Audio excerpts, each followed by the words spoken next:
That's a good idea. So what if we use not ODE45, but let's say 23s? That's what you suggested, right? Okay. Anything else you would suggest?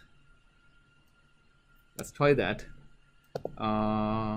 This, right?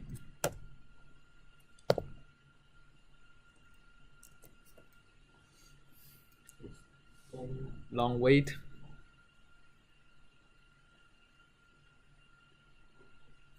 Still doesn't show up. Still doesn't show up. Okay. So ODE23s is why is it slow? Implicitly solving 1,000 equations every time. It's implicitly solving 1,000 equations every time. It has to perform finite difference, right? Perturb each of these 1,000 dimensions a little bit to actually figure out what is the Jacobian, right? Okay, so that probably takes forever. And if you do a options equal to ODE set Jacobian.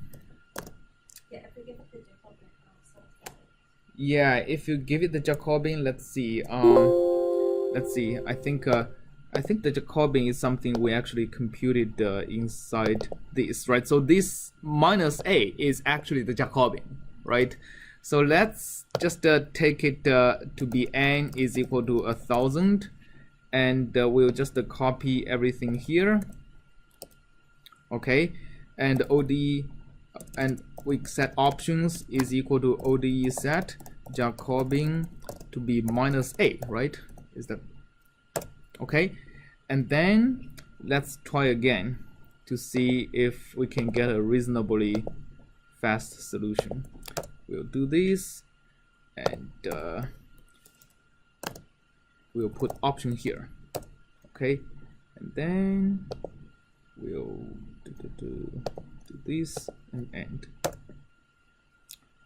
Okay, hopefully we'll get some solution. Did I do that correctly? Minus a. One thing is that if you provide the wrong Jacobian, then it'll take forever. Why is a the Jacobian, or why is minus a the Jacobian? Because minus a is the derivative of the return of the function with respect to u, right? Wait, why did it go? Wait, am I going backwards? Huh. So what am I doing wrong here?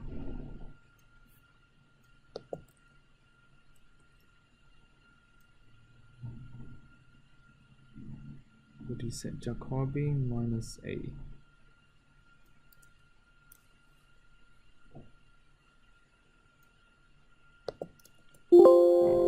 Okay, let's see. Help ODE set. Am I giving the right thing in the Jacobian?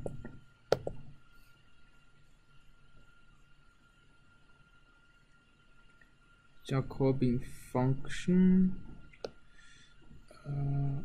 or to the constant value of df dy, right? I think I'm providing this constant function of df dy.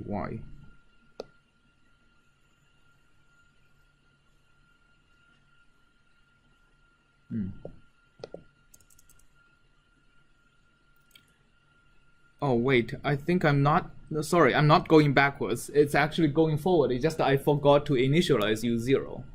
Right, so if I think if I initialize u0 to be this, and do that again, I think I should get a reasonable answer. Okay, yeah, it's actually going a lot faster than ODE45, right? Okay, cool. So that means I think we have enough evidence that as we use 1,000 grid points, we actually get a pretty stiff system, that using a implicit solver is proven to be a lot faster than using the explicit ODE45. All right, so that's about solving the hyperbolic partial differential equation. Yes? One last thing, just to make sure I get it right. It doesn't work quite well on discontinuities because the derivative does not exist, or some other reasons. Like the scheme doesn't work on discontinuous functions just because the derivative does not exist, at least the discontinuity. Because, okay, so finite difference actually operates on trying to discretize this, right, du dx using the neighboring grid points. So imagine if you have a discontinuity which almost always sits in between two grid points, right? How accurate is that discretization of, how accurate is the approximation of the derivative using its neighboring grid points, which may lie on the other side of the discontinuity, right? It's going to be very inaccurate. So the finite difference approach naturally involves having to approximate a derivative at one point using the neighbors, and if its neighbors can sometimes be on the other side of a discontinuity, then finite difference would not really work at all, and you need other methods to deal with that. Okay, so and hyperbolic partial differential equations is actually a type of differential equations known to exhibit discontinuous behaviors. So what we have to look at, a solution that has a discontinuity that at best just indefinitely is one type of discontinuity. There are also other hyperbolic PDEs in which discontinuities are going to be forming by itself, even if the initial condition is smooth. So things like shock waves are in aerodynamics is one example of behavior of hyperbolic PDEs. All right, so this is this is the matrix, and just by the way, we can actually plot the eigenvalues of the matrix, right? So we can compute. We already have an A. We can say lambda equal to eigenvalue of A. I think 1,000 by 1,000 matrix. It still computes that pretty fast, and by the way, the eigenvalues are not guaranteed to be real values, right? So it turns out to be 1,000 by 1 complex values, and we can always plot these complex values L using dots on the complex plane. So if you have an array of complex values in MATLAB, you just plot it. It'll show up in the complex. Oh, I need to close it. It'll show up in the complex plane. So it turns out to be like that. Okay. And by the way, the x and y axes are not in scale. What is the x-axis? Oh, can you read this?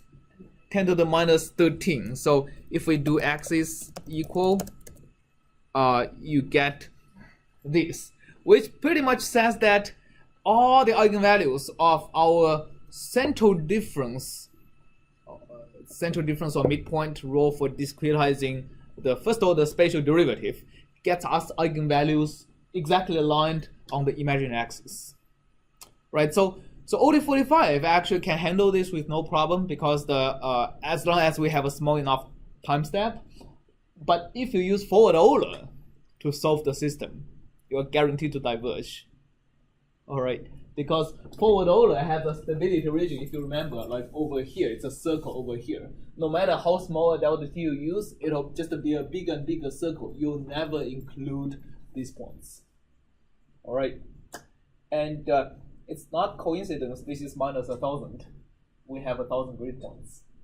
All right. So basically, the smaller the delta t is, the maximum extent of these eigenvalues in the imaginary axis goes inverse proportional to my delta t.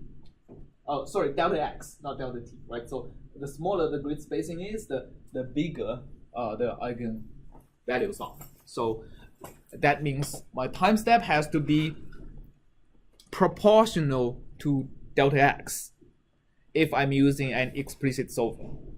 All right.